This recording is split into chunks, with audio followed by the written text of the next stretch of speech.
talking about prices very quickly devolves into just this. You're talking about everything at once. Well, it's Vladimir Putin. No, it's, chips in Taiwan. No, it's, the Federal Reserve's policy. No, it's, housing shortage, right?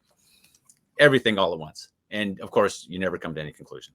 There is a tendency to assume that our currency is stable in value, that if the price goes from $4 to $5 for Red Bull or something, the Red Bull got more valuable because of supply and demand.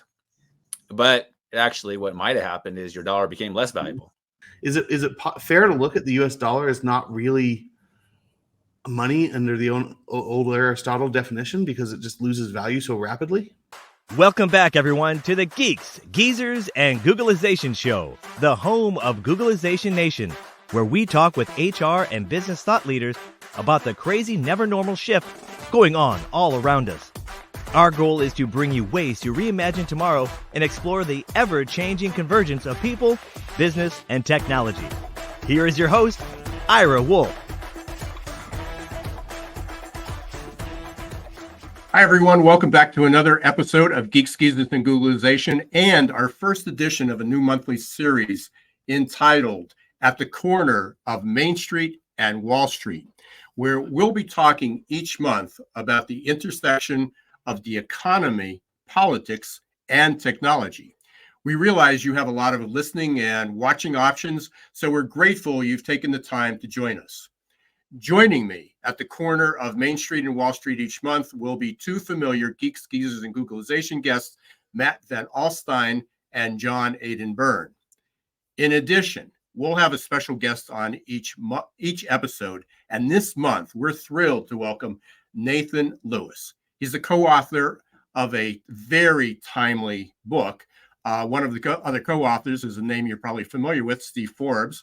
The title of the book is Inflation: What Is It, Why It's Bad, and How to Fix It.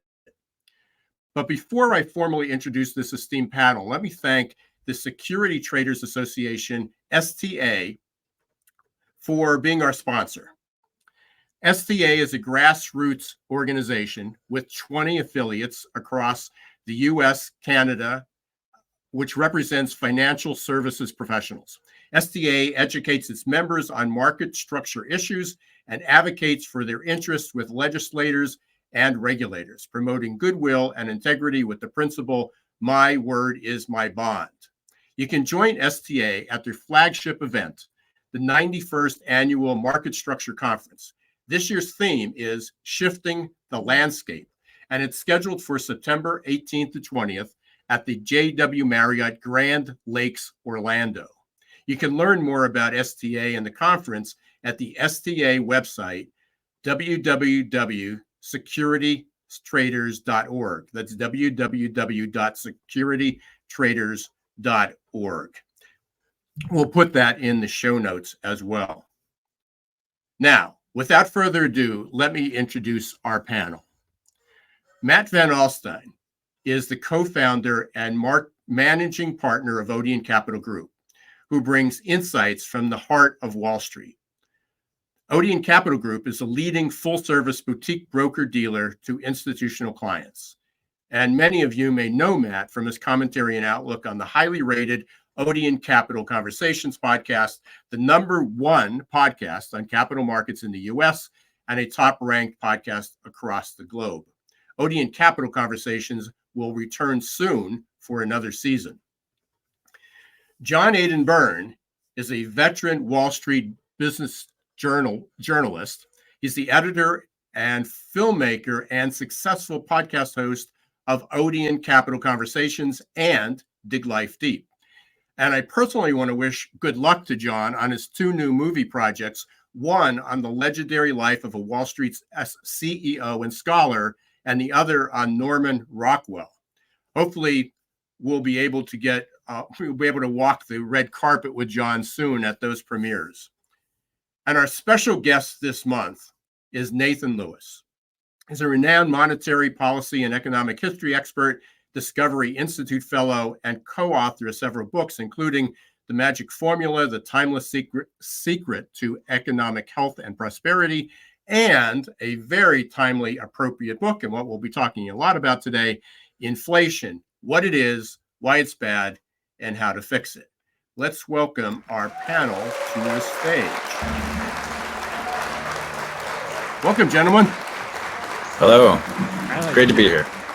Hey, thanks for being here. Great, looking forward to a great conversation. And this is, I don't know if ironic or coincidental, whichever the appropriate word would be, descriptor, but early morning, 8 o'clock this morning, I had a doctor's appointment. Went in there, sitting in the waiting area, reception area with a number of people, and every single conversation was focused on this particular subject. It wasn't the trial in New York. It wasn't the trial in DC or Jersey. It wasn't the war in Ukraine. It wasn't the war on Gaza. It was about the high cost of groceries, about inflation. Every single person, patient comes out, stops at the reception desk. Their conversation's not about the doctor's bill. It's about inflation. So happy to have you here, Nathan. We got a lot to talk about, but let's start out with that. It seemed to be that we are getting this under control. That the Fed, what we're getting under control. CPI was down. It's currently about 3.4. Just recently, over the last week or two, a lot of large retailers are dropping their prices. 1,000 ticket items, 5,000 ticket items. I just saw somebody else, I don't remember who it was, just said they lowered their prices on 1,000 things. But inflation's pretty sticky. You wrote this masterpiece, this book. Your life has been partially devoted to that. Where are we? And ultimately, we want to know how to fix it. But what's the challenge with it? Why is this so difficult at this point in time? And where we're going with it? It's a lot of questions there. Yeah, well, we had 3 questions on the cover of our book. It kind of works out that way, and we decided we really had to simplify things because we feel that we've been dealing with the same misconceptions or sloppy ideas, not only from policymakers and journalists and the public at large, but also among the economic intellectual class. It's kind of a big mess. So we started off, we wrote our book for really the general public. We really pitched it toward not the policy wonks, not the academics, because we don't have much luck changing those guys' minds, to be honest. But we wanted to simplify things. Prices go up and down for all kinds of reasons. We know this, and we decided to say you can split it into 2 basic categories. One is everything having to do with the central bank and the currency, the monetarist viewpoint, if you will, and everything that has to do with everything that's not the central bank and the currency, or what you would just basically call supply and demand, which in economics is the Keynesian view. We all know if there's supply chain issues or demand for trucks or whatever, prices go up and down. Houses, certain locales, these all affect prices. And talking about prices very quickly devolves into just this. You're talking about everything at once. Well, it's Vladimir Putin. No, it's chips in Taiwan. No, it's the Federal Reserve's policy. No, it's housing shortage. Right, everything all at once, and of course, you never come to any conclusion. So really, the most important thing is the money. There's a tendency to assume that our currency is stable in value. That if the price goes from $4 to $5 for Red Bull or something, the Red Bull got more valuable because of supply and demand. But actually what might have happened is your dollar became less valuable. And basically what we're experiencing, and we have been experiencing since we left the gold standard, which prevented these things in 1971, is it's not a steady decline in our dollar's value, except in the longest term. But it from time to time, something happens like COVID. Once again, you get some kind of reaction. Once again, our dollar currency loses more value. And it's real simple to see when it happens to someone else. Common to these things. I always say, look at Mexico, right? We were just talking about prices in the 1990s before we came online. And one of the things that was, well, actually more expensive in those days was the Mexican peso. You used to only take 3 pesos to buy $1 in the early 90s. Now you got to take 20 pesos to buy $1 because the Mexican pesos lost value. very common in Latin America. Your Latin American friends can tell you all about this. Well, guess what? When the peso is worth only 1/6 compared to the dollar that it was 30 years ago, Mexican prices are also about 6 times higher compared to the US dollar prices. Well, the Mexican peso is a floating fiat currency run by a central bank that makes stuff up as they go along, just like ours. And it has more or less the same characteristics. We just not quite as bad. So it's real simple to understand for various reasons. Our currency goes up and down in value. It's a floating fiat currency, and from time to time it goes down. It really is pretty much that simple. And I think people understand this just because they could see it happen to Mexico. But also note that you almost never hear about this in all the deluge of talk about inflation that we've had over the last 24 months. Almost nobody talks about that. On some of the previous episodes when that we had with you guys, Matt and John, we talked about this. We talked about some of the inflation. We talked about some of the impact. Any comments, challenges to Nathan? I saw some of the wheels turning watching you guys related to where inflation's going. I mean, when we did a show about 15 months ago, and I think inflation was approaching 7 or 8%. It's come down, and I guess one of the things that I also bring back, and being probably the oldest one on this panel, remembering the 60s and 70s. Inflation at one point, I think it was in the 70s, hit 14%. 3% seems pretty reasonable considering where this was. There's also a lot of similarities that people were bringing up between the 50s, 60s, and 70s till today. We did have runaway inflation. We had political unrest. We had unpopular wars that we were in. We also, in the 60s, which was my, adolescence growing up, we had 3 political assassinations in the country. Fortunately, we haven't had that. But we've lived through these times before. So I guess is 3%, inflation that outrageous? Why is it so destabilizing now, since we've been there, done that, and we've lived through much more torturous times, I guess? The rule of 7 tells you that at 3%, your purchasing power goes in half every 20 years or so.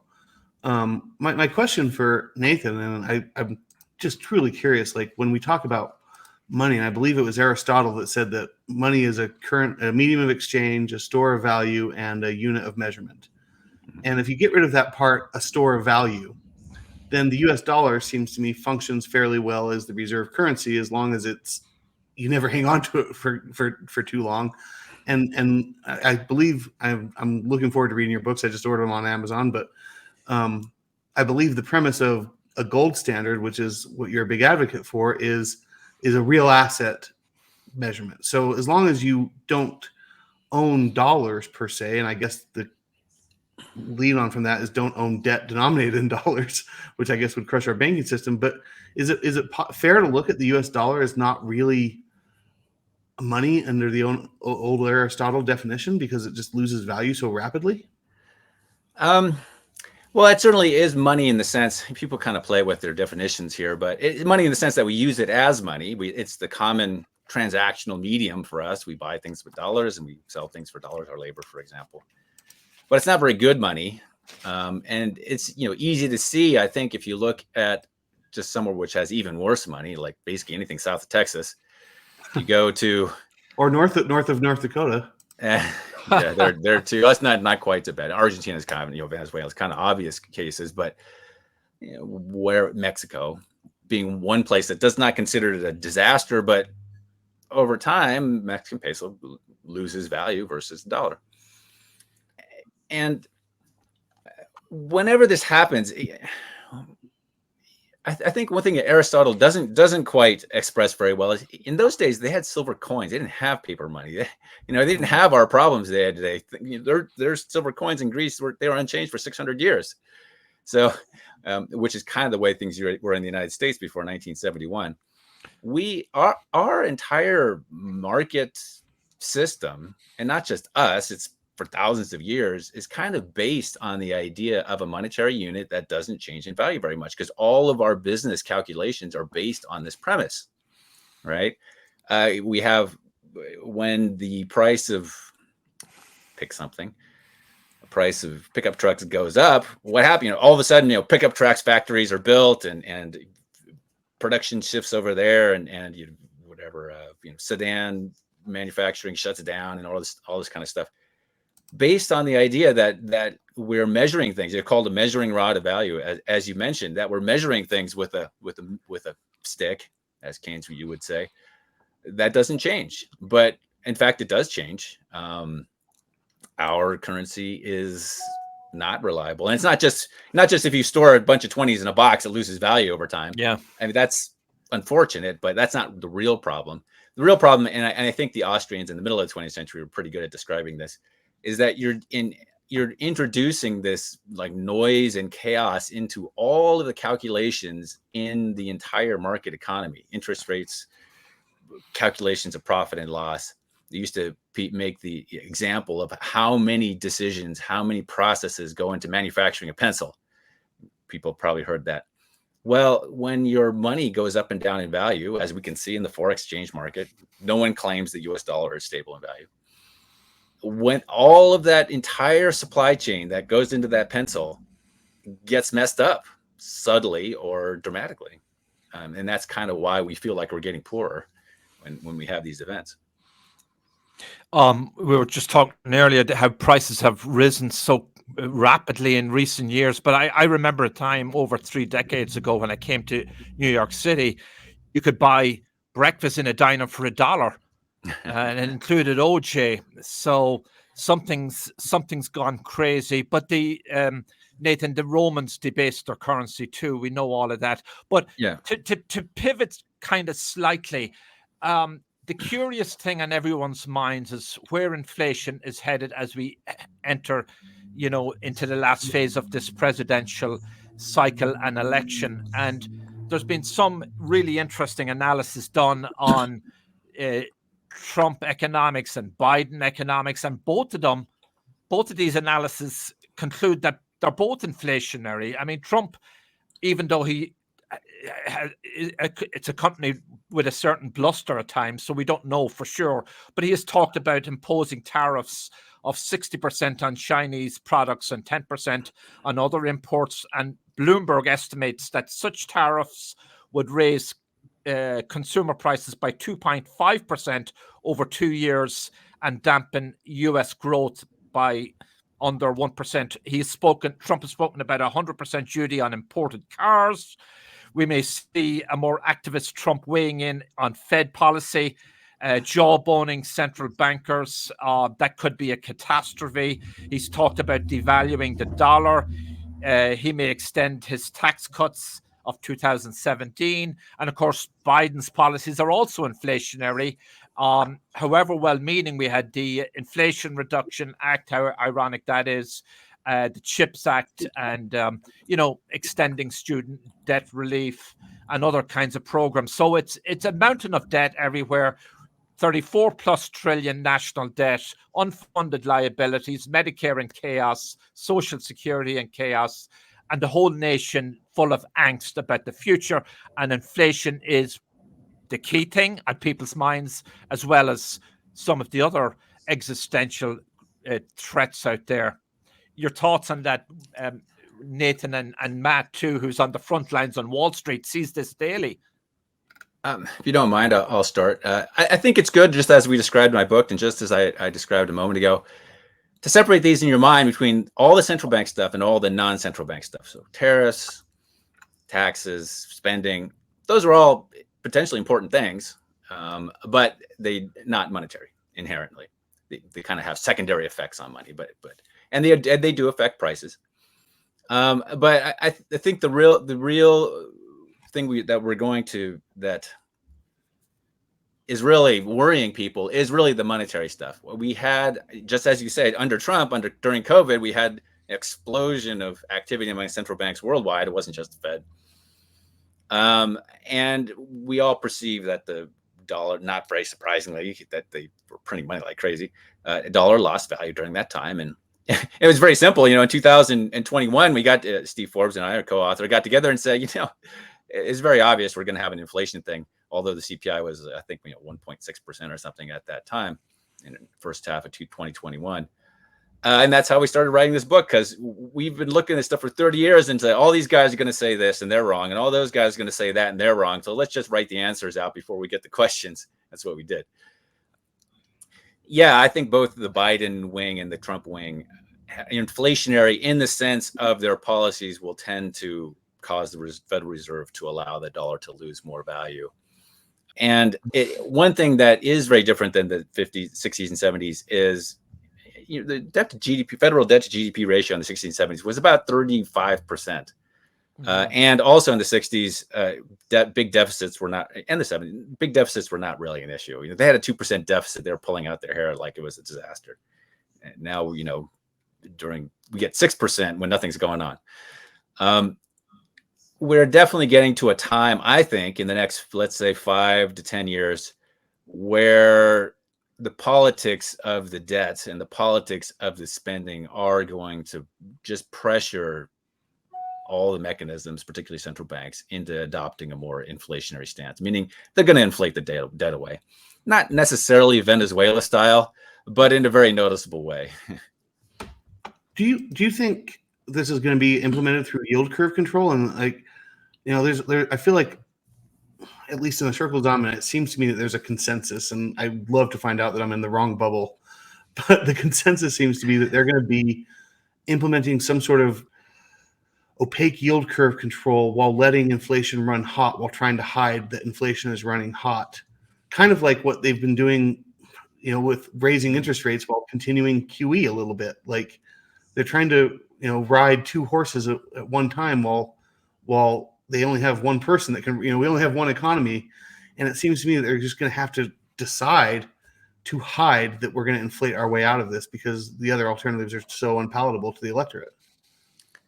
Yeah, I think people are looking at this idea, yield curve control, kind of capping bond yields and that sort of thing. For one thing, these guys are all monkey see, monkey do. They're all doing the same thing around the world. Japan, Australia, ECB. They all got the same playbook. These are kind of like midwit guys, to be honest. Central bank people. They're the smart guys went into private sector. They're in private equity, hedge funds. The B students ended up in government jobs, like central banks. I agree with you, and I love the criticism, but like you go back to the Bretton Woods, and it's maybe I'm just you read something in a history book and you're like, oh, that was a really important event, and you got this impression that like Keynes and White, White was the I think he was the financial advisor to Roosevelt, and Keynes was the represented kind of the rest of the world, if I were to summarize the... Well, Britain, yeah. Basically, Keynes and White in 1944 kind of worked things out, and everyone else kind of went along with it. Well, they didn't, though, because Keynes very much wanted to not do the U.S. dollar system, right? Yes. He very much wanted to do a multi-commodity basket. He introduced this new currency called Bangor, which was supposed to be a settlement. I mean, I'm getting out ahead of myself, because it seems to me like since the post-Ukraine war, or at least the 2022 version of it, not the Barack Obama 2014 version of it, but post-2022, where the Western powers seized the reserve assets of the Russian people or the Russian bank, that non-friendly American actors have moved to local currency trading, and then they do a balance of payments using, I believe it's gold, is what at least the press is saying. And John Maynard Keynes back in 1944, and correct me again if I'm wrong, the idea was that that's how all trade would be done, except it would be settled through either Bangor or other commodities that are linked to Bangor. And it seems to me that that's kind of happening away from our shores without our input, without our involvement. And I'm a strong dollar I believe that the dollar can be the reserve currency until we are no longer a country, which may or may not be this year. But I'm joking. But do you think that the idea of a basket could be put together, because it doesn't seem like we have serious people anymore. Like, I don't feel like we have intellectual powerhouses up top, the White House or the Secretary of Treasury or the Federal Reserve or anyone, where it's like, no, this is an intellectual who really gets it. Instead, they're all like the types you say, monkey see, monkey do. They have no idea what they're doing. They like their prestigious cocktail parties. They go on CNBC. They're lauded. They get to fly private. Like, it's a great life. I'd love to do it. Yeah, the sort of current, floating currency basket, which was an element of the Bancor proposal in 1944. That's very been much with a Western proposal. I would say that's from the IMF. They've been pushing that since the 60s. A lot of it's just centralization of control, which I think people don't want to give up because they're all anxious to pay off their debts with printing press money, right? The EU countries centralized control with the ECB, which was not a bad thing. But as a result, countries like Greece or Italy can't inflate away their debts, which they actually used to do before 1999. I think that the BRICS, the Eurasian sphere, kind of picked up on that rhetoric, because they're not really that good at this stuff. They do some things extremely well, and some things they're kind of not so good at. So they kind of picked up on it, but I think they're realizing it doesn't really work. So they are kind of migrating toward gold, which was, of course, what we did at Bretton. What we actually did after kicking Keynes in the butt at Bretton Woods, we went to gold, $35 an ounce. That was the basis of the world gold standard system from 1944 to 1971. And it was extremely successful, two of the most prosperous decades in U.S. and world history. And we kind of went to gold for the same reason that the BRICS, the China-Russia alliance, is also migrating there, because you had all these guys in a room. I forget, it's 40-something countries. You had to get them all to agree on something. There's only one thing that you can get all these people to agree on. Are we going to give our monetary destiny to some bureau of bureaucrats making stuff up in some other country? No. Like Brussels? Not really. I'm going to sign off on that one. Well, how about gold? Yeah, I can live with that. And they're actually kind of having the same discussion, I think, in the China, Russia, Iran axis. All those people also have gold standard backgrounds. The Han Dynasty in the 1st century AD was on gold standard, had more gold in the vaults than the Roman Empire at the same time. At the peak of Roman power, Chinese actually had more gold. The currency of Iran, the denarius, and I'm sorry,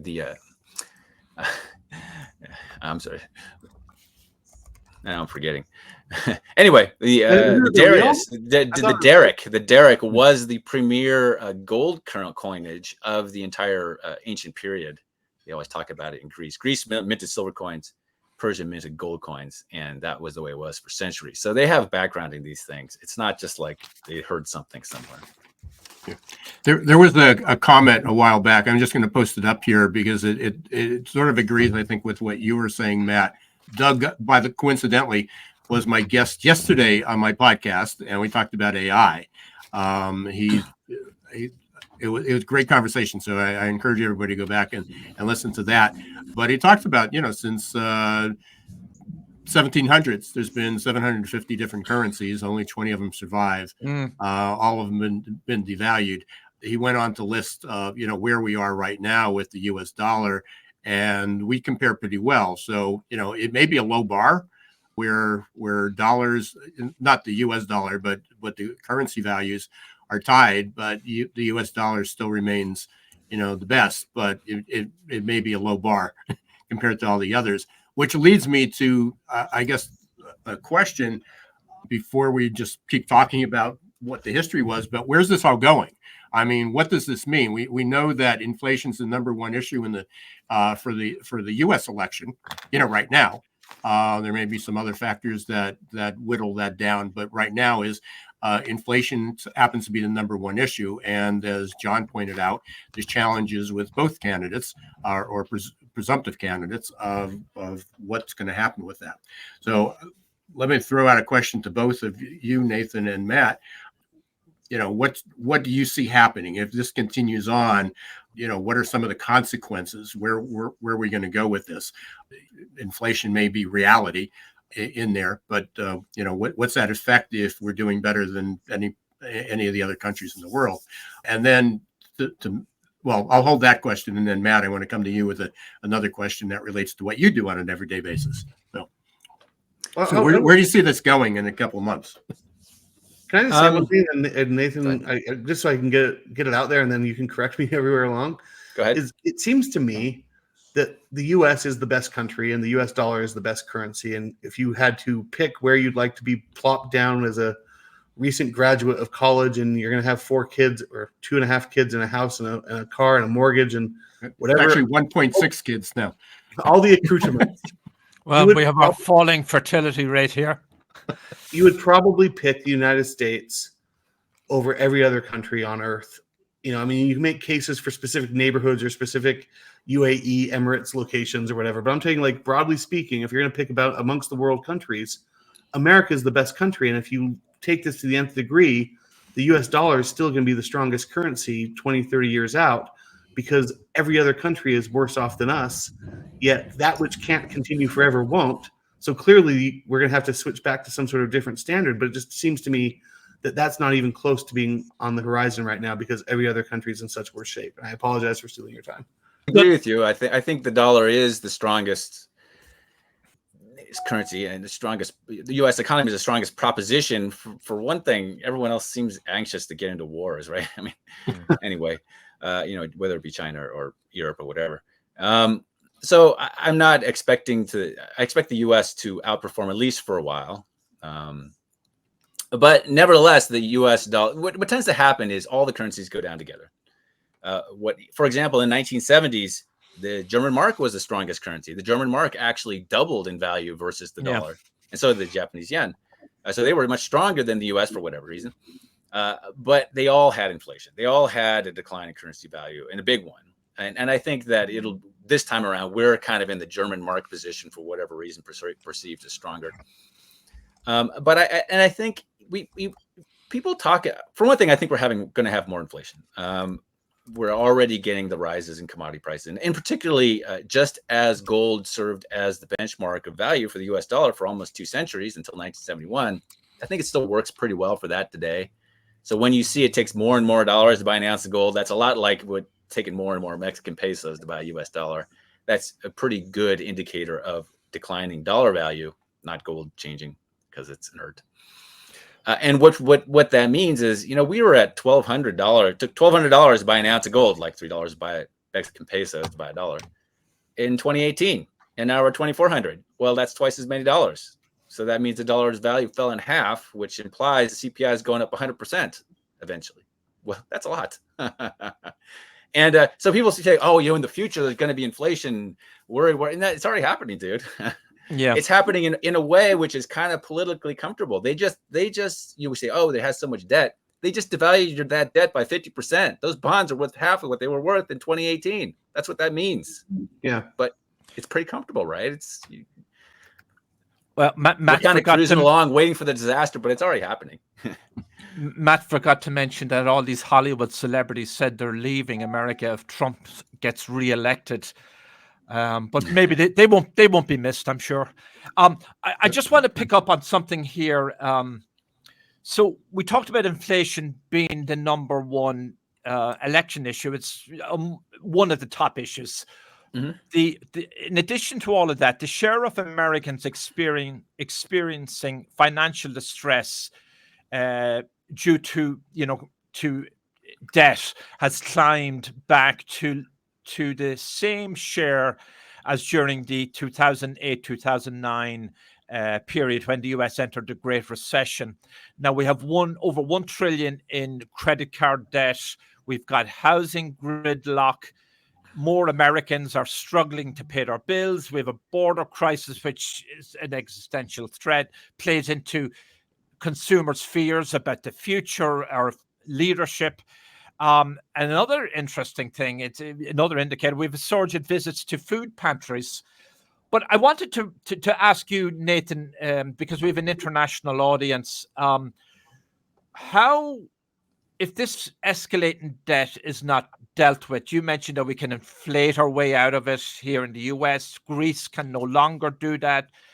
And that's I presumably refers to the 2008 financial crisis.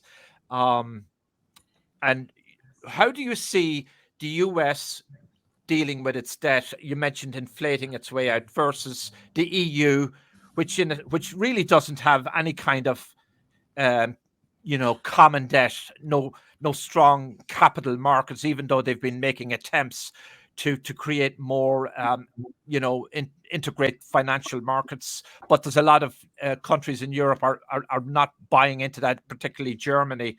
So if there was another financial crisis, how would you see European countries dealing with it this time around, given that they don't have those those capital markets?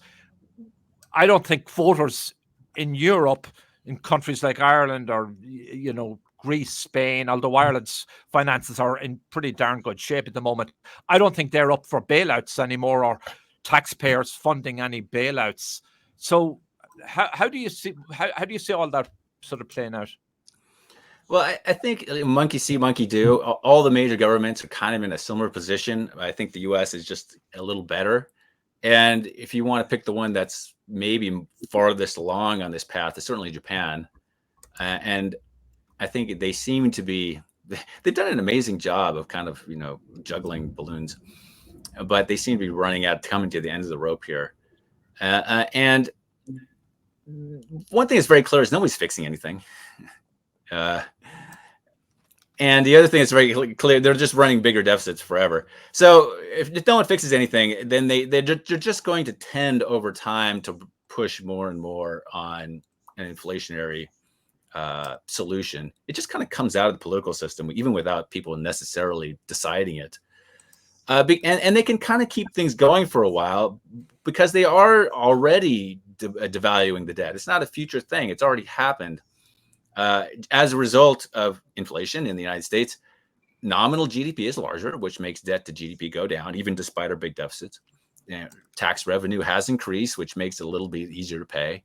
And they can kind of continuously devalue the value, these debts until something happens. And I think that sort of bond markets kind of getting wise to this. And they're going to kind of come to a crunch, I would say around 7% on the 10-year Treasury yield is just my guess. Where people say, yeah, you can't let this go on any longer. You're either going to have to stop trying to sell so many bonds, like fix the deficit problem. Oh, that's not going to happen. Or they're going to be pushed into, yield curve control, which Japan's already done it. Australia's already done it. It's what they do. They're monkeys. So yeah, I think that's coming. And that I think is when you might see inflation, the monetary pressures accelerate a lot, and we might get into more of a Latin American type situation. But I mean, if at 7%, if they let the treasuries get to 7%, yeah, that's a fiscal dominance for the U.S.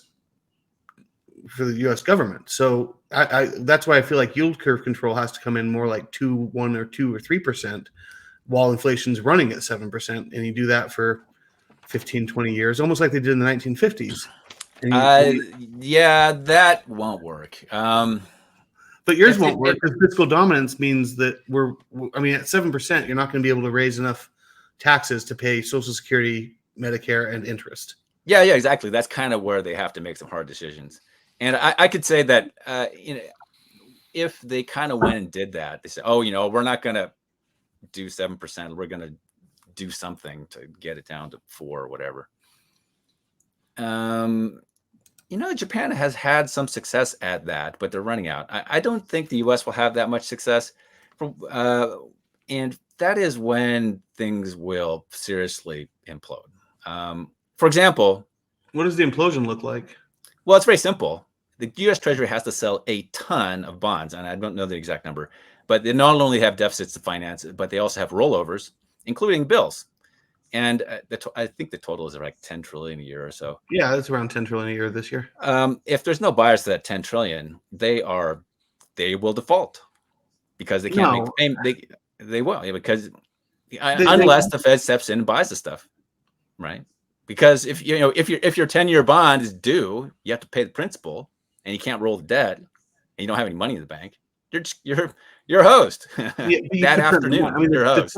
The Treasury or the Fed could print the money. We could inflate our way, and that's a form exactly. of That's what when that afternoon comes, when they can't roll the debt, they will. It might come like that. They'll just one day will come. They say, "What are we going to do if we don't have some money by tomorrow?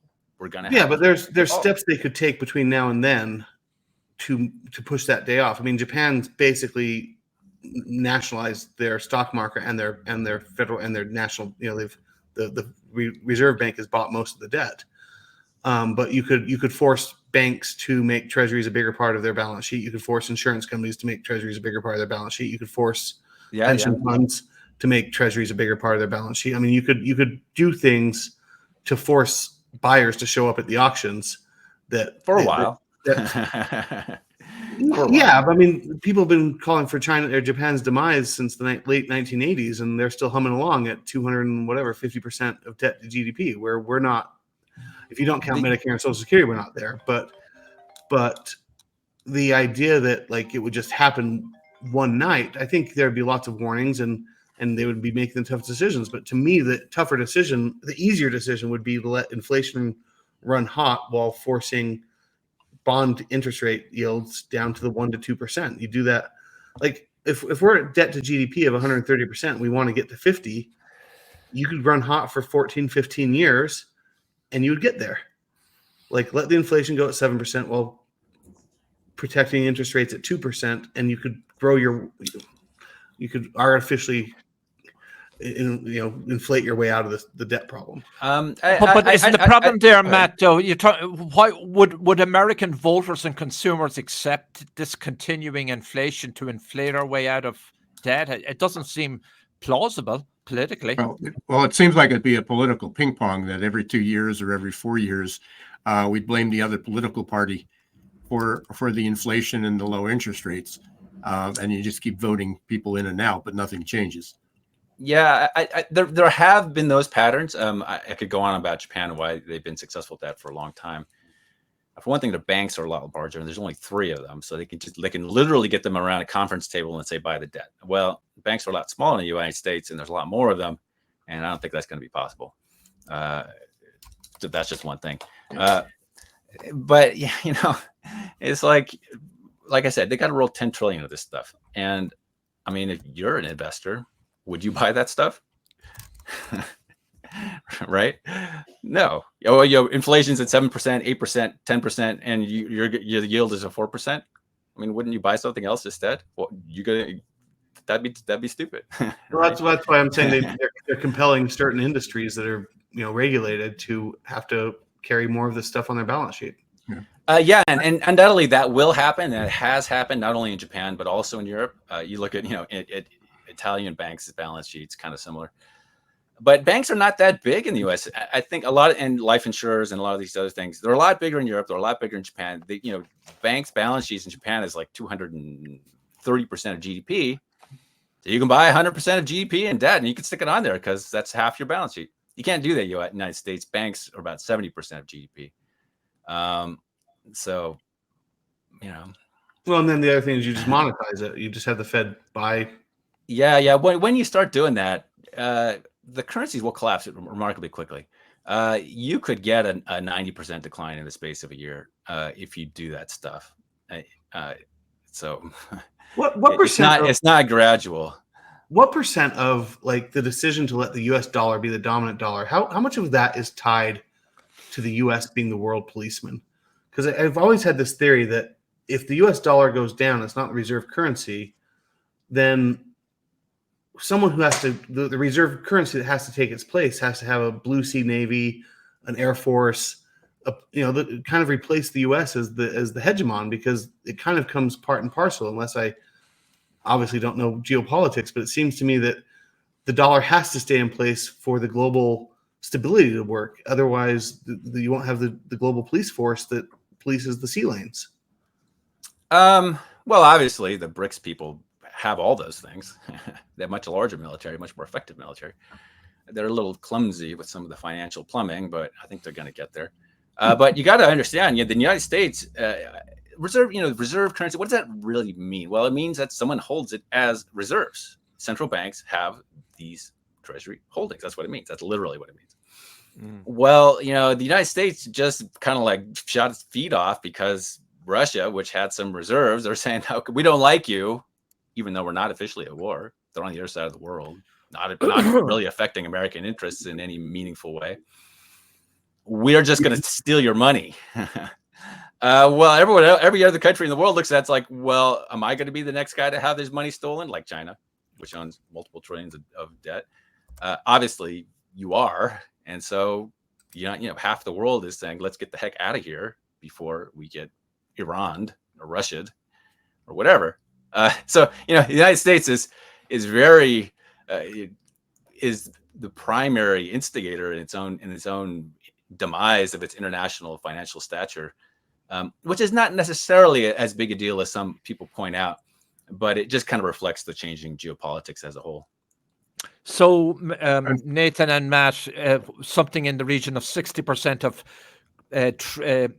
the transactions in the global oil markets, commodity markets, and so on are done in US dollars.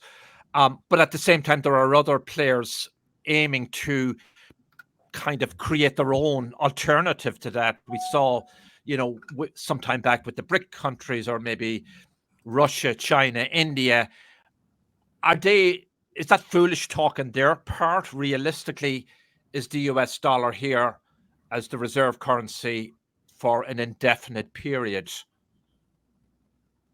It's over already. Mm-hmm. Chinese are not stupid. I mean, they're not selling their treasury bonds as fast as they can while getting a good price. Then they would be stupid, and they're not. So, and in that entire sphere, all these people, when they say that, Thailand recently said, "Oh, we're BRICS now," what they're saying is we're out of here, which means they're not going to hold treasury. They might for a while, but they're opting out of this system. That's what they're saying. That's what that means. And it's still early because the hardware of payment systems. I mean, just actually making a payment from one place to another, if you want to buy oil or whatever. If you have a buyer, a refinery in China, and they're buying oil from Saudi Arabia, just how do people get paid in large, reliably in large size, is kind of what they're working on. And I think they're doing it remarkably slowly, but they are.